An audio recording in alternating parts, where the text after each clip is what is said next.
Good morning, everybody. How's everyone doing? Last week, there was a request. In the request, we started talking about Docs Plus and the principles of editing GAR documents. And then it kind of expanded, and we started talking about tips and tricks within Docs Plus, and you guys requested it, so that's where we're going to start today. So I want you to bear with me today. This is a little bit dangerous for me to do. You know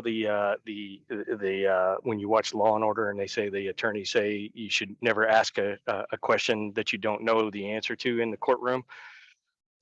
You guys have the tendency to stump me every now and then, and when I try to do practical applications and stuff that I've done a million times, it inevitably ends up not working. So bear with me as we do this and we go through these, and I'll show you some real world examples, and hopefully it's all going to work. If it doesn't, we'll figure it out and I'll explain why. All right. So, and maybe in the course of all of this, we'll learn something anyway. All right. So I have got a handful of topics. I am not going to basically reteach the FMLS Docs Plus class, but I am going to call out a couple of things that I have found to be extremely helpful and extremely important, and that not a whole lot of people knows about. So it will help you to be faster, more efficient in your dealings with your clients going forward, especially when it comes to Docs Plus, editing GAR contracts, and the like. All right. So without much ado, I'm going to launch straight in. Does anybody have any questions or anything, any particular topic that is just burning that you want to register your request? This is something that has frustrated you about Docs Plus your entire life, and you want Jay to fix it for you. If you've got one of those, I want to hear about it because I want to know if I can fix it or all right. Does anybody have anything that you've always wondered about or wanted to know if Docs Plus will do? Here's your chance. Okay, I'll see if I can. I'll give you some great information, some new stuff for you to think about. All right. So, having said that, I am going to launch straight into sharing my screen, and we are going to look at Docs Plus. All right. So, first thing within Docs Plus, just in terms of structure and in terms of appearance of Docs Plus, is everybody looking at my screen and looking at Docs Plus before I go very much further? Okay, good.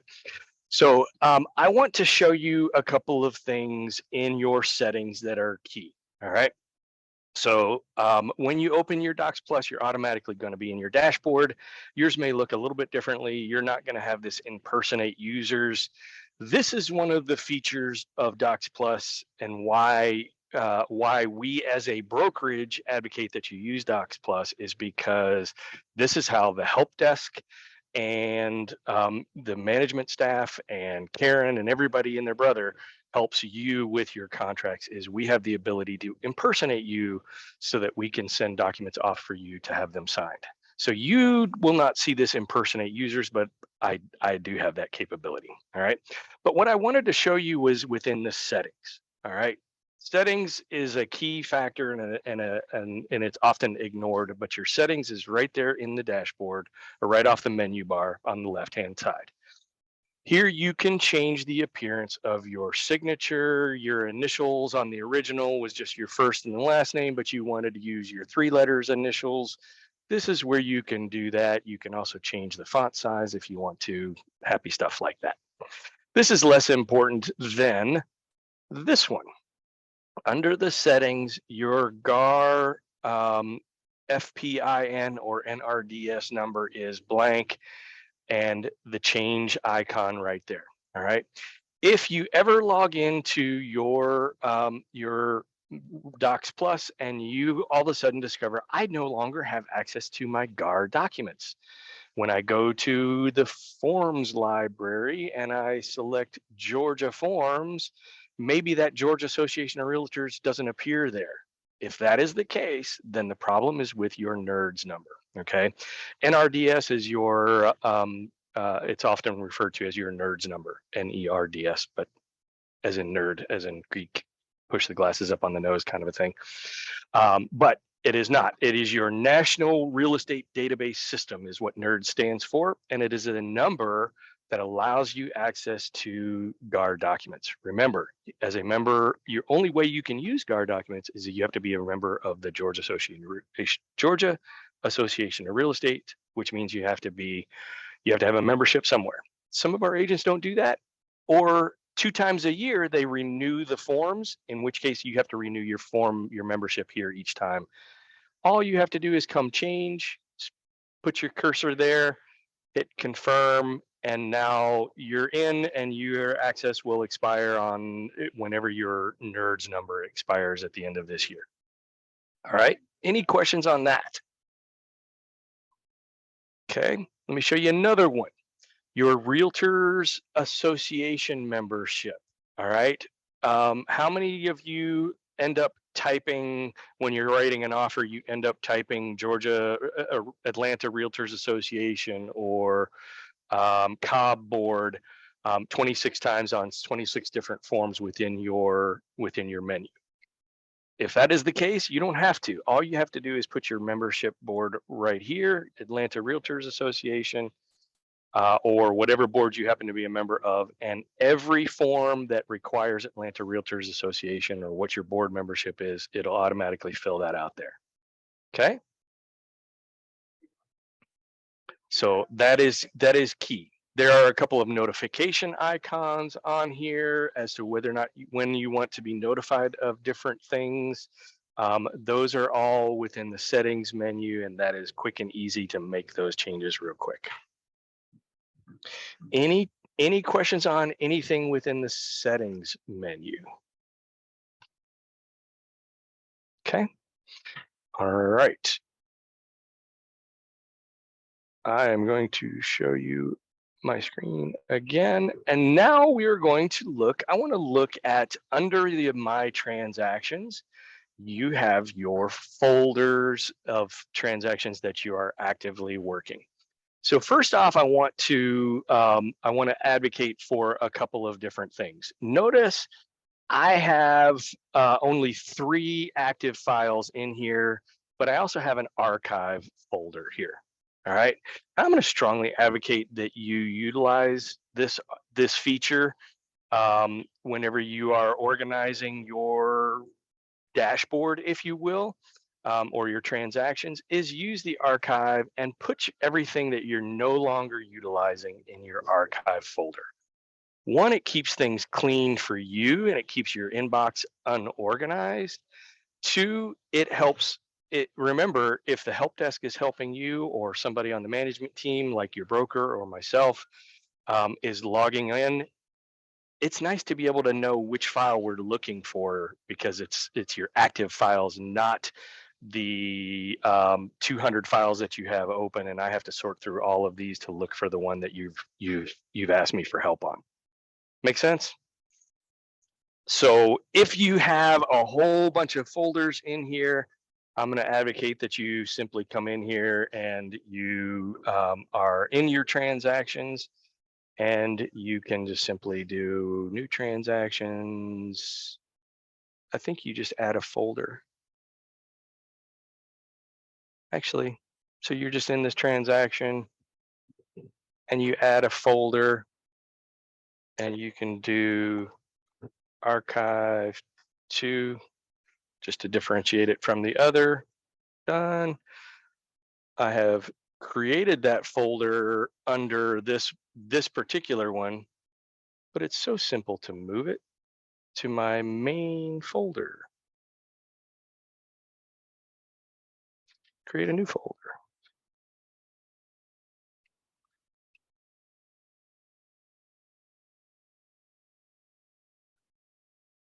Does that make sense? So now I've got an archive folder there, a second one that I don't need. So I'm going to remove it. Okay. But if I wanted to, I could move these into that folder simply by clicking here and hitting the move and move it to my archive folder. Does that make sense, everybody? Okay. Silence is golden. Love it. All right. Now, I want to help you guys with some selecting of forms. So when you are in a transaction, you know what? I'm actually going to start from scratch. I'm going to do a new transaction. All right. New transaction. Let's say, for example, I have a new client and they are in the process of purchasing and they're on the buy side. So I'm coming in, I'm going to open a new transaction. This is a sale, not a lease, and I am on the buy side. I'm either on the buy side, the listing side, or they have options for both. You're not going to use this very often, but there are some weird occasions where that might be necessary, and I'm going to show you some tricks and tips associated with that. All right, so now here we are going to create our new transaction. And let's say this is for my new client, Mr. Joe, and Joe's last name is Joe Blow. All right. I can type in the address here of the property that Joe, remember, Joe's a buyer, but more than likely, I'm going to want to use a property that Joe is going to be purchasing, right? So just for grins and giggles, just to give you an idea here, I have picked a property and I am going to have Joe be interested in this particular property on 204 North Willow Court in Alpharetta, and there's the MLS number. I'm going to plug it in and automatically look. Oh my goodness, it's populating information from the MLS. This happens to be Bob Clarkson's listing, and I'm going to write an offer for Bob on his new listing. When you open that transaction, you now have what forms. The assumption is the system is going to say, what forms do you want to put into it? So here's where you would select the forms that you have access to. All right, it automatically defaults to the Forms tab, but you can also come over to Packages, and I strongly advocate that you do so. And then you select the Century 21 Connect Realty tab, and here you have packages that we have built for you. Okay, and so here you see purchase and sale cash, conventional, purchase and sale FHA, purchase and sale FVA. These packages have been built with the intention of giving you pretty much everything that you might need um, for your transaction to make it simple and easy for you to select here, and it automatically selects all the documents that you are likely to need. Now, it's not a guarantee that you're going to need every single document in here, but it's a good idea. And just as a general rule of thumb, I like to load them all into there, and then I can sort through what I do and do not need based off of how I'm writing that offer. Does that make sense? Okay, so now I have all of the documents that I requested to be loaded into this transaction. They are all there. Couple of things about the transaction, the forms that are in here, you can move the order around. You can change the order that they are in just simply by clicking and dragging and dropping them. If you decided, you know what, I'm not going to use the closing attorney, so I don't need this one, the F510 and the F511, I'm going to go ahead and delete them here because I'm not going to use them after all. Make sense?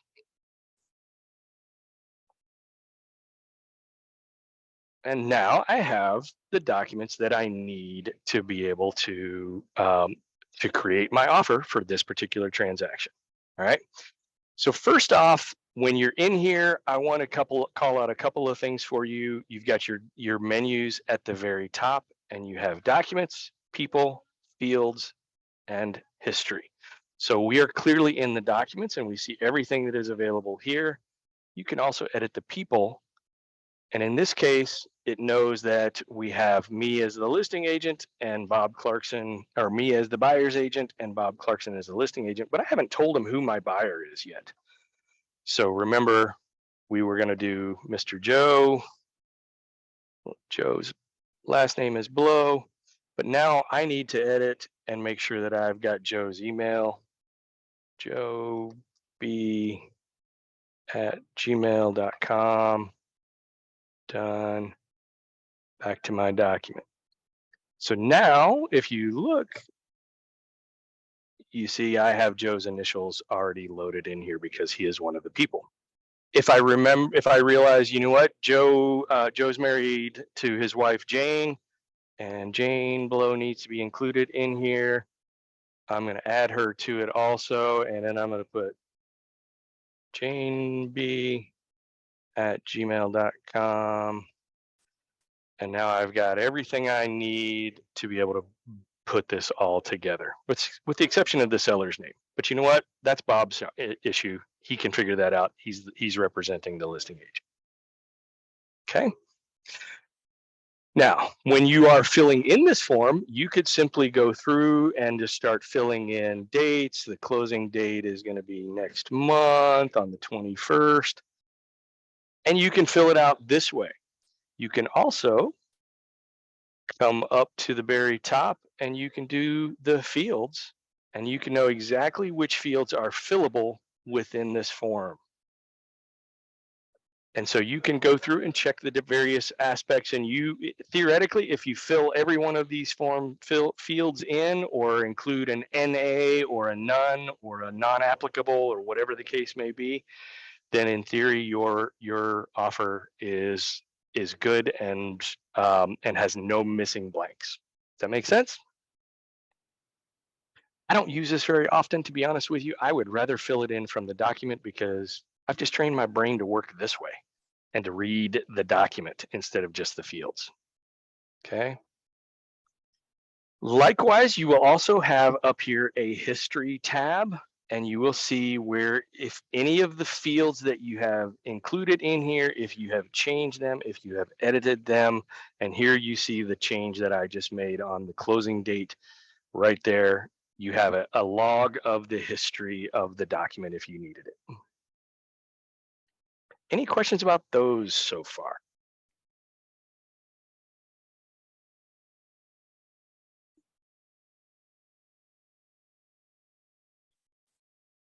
Okay. Wanted to show you a couple of little tips and tricks when you are in here. All right. First off, so you can add a folder within this, and I think I've done that once before. You can add forms and you can add documents directly from here. If you're adding forms, you're adding the form fillable format. If you're adding documents, you want to pull those documents in from the MLS, right? Or upload them directly from within here. All right. So does everybody notice right here this copy of the matrix multiple listing, this seller's property disclosure? This looks to be the one that came directly from Bob. It is. How did this end up in our forms? Did we load this in here, y'all?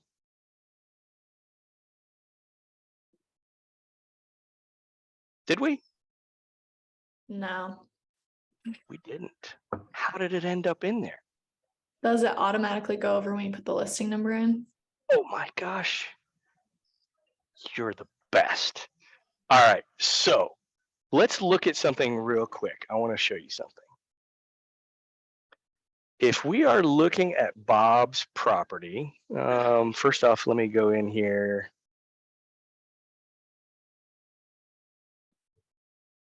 Right here is the MLS number. Let me find that first.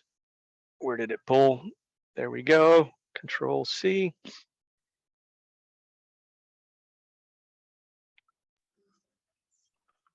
Can you share your screen, Jay? Oh, I'm sorry. Thank you. It's okay. All right, so I just pulled up Bob's listing, and here we have it. There's Bob's listing. And do y'all remember, see the documents field right here? Documents. Let's look at what's available. Bob and the help desk staff have made the seller's property disclosure that Bob did for his listing. They've made it available online. So whenever I went in and notice because it's got that in there, when I downloaded that document into my Remind, it automatically loaded Bob's disclosure form, the copy of this Matrix MLS. It brought it in and put it in here, just like it did Bob's name and his brokerage information and everything that's in the final form. It's all there along with the disclosure. So that is key for loading the MLS number against that document. All right. So does anybody wonder how Bob went about doing exactly that, making sure that that MLS number was available to him on his disclosure? Or make sure that that disclosure number gets imported in? Somebody say yes. I'd love to know how to do that, Jay. Thank you very much. All right. So I'm going to show you on one that I've done recently. All right. So this is a listing, a land listing that I have, and I have my seller's property disclosure that my client filled out. It has been filled out. It has been signed. It is ready to go. But I, for some reason, have not yet posted this on the MLS to make it visible to everybody and their brother. Okay. So just for grins and giggles, I'm going to show you here real quick.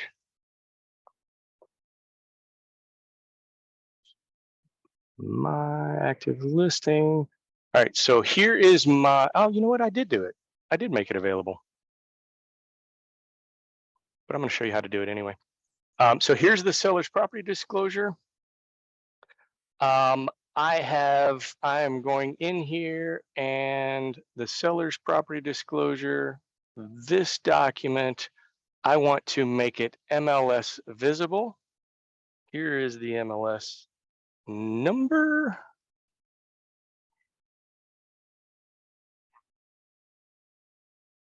Control C, Control V. So there's my MLS. Right now it's marked as private. Do you see the little two people? I want to share this with everybody that has visible to all MLS agents. Update. See the little icon right there? That means that that document is now available. You know what? I did the wrong document. I did the seller's property disclosure. I didn't want to do that.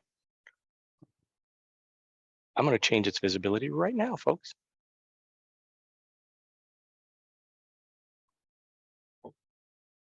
MLS visibility.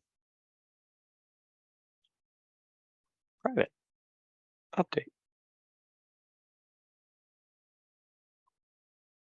But it was the seller's property disclosure, this one, that I wanted to have MLS visibility.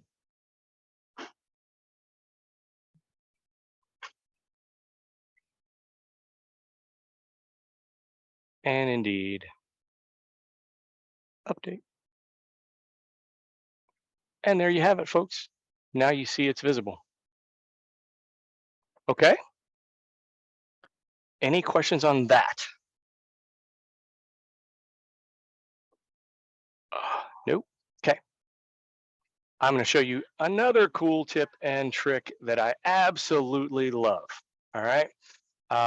Let's say I am in a transaction, and this is my, let's say I have my Braswell Road. Somebody sends me an offer. Okay, and I want to put that offer into my my Docs Plus so that I can then have my client sign it, endorse the offer, and send it back. Now I could either download the offer, I could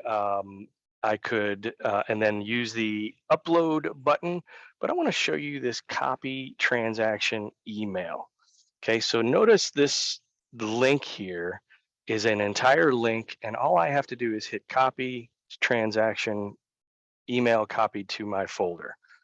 Now, I want to show you, I'm going to pull over my email.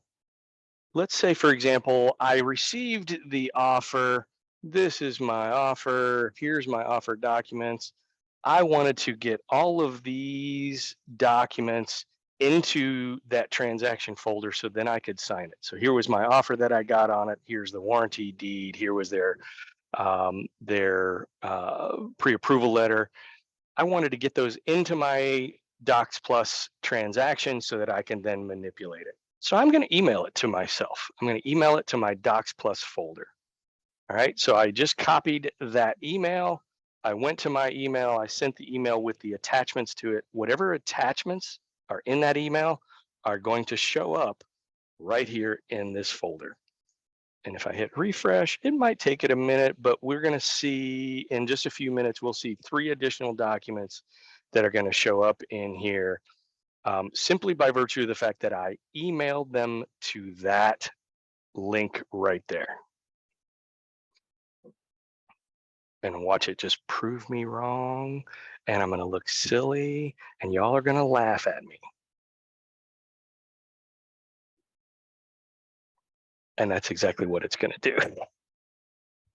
But I'm going to go with the fact that it's going to take a few minutes of extra time for those documents to show up. But trust me, they do. I realize I have 3 minutes left and I only got through about half of the tips and tricks that I wanted to show you guys. So I think we're going to have Thursday's class already covered too. Okay, so I'm going to share my screen one more time and we're going to see if those showed up based off of that transaction. And boom, shakalaka, look, they're all right there. All 3 of those new documents just showed up. All right, glad it didn't make me look silly. So that's a couple of solid tips and tricks for Docs Plus today. I'll have more for you on Thursday.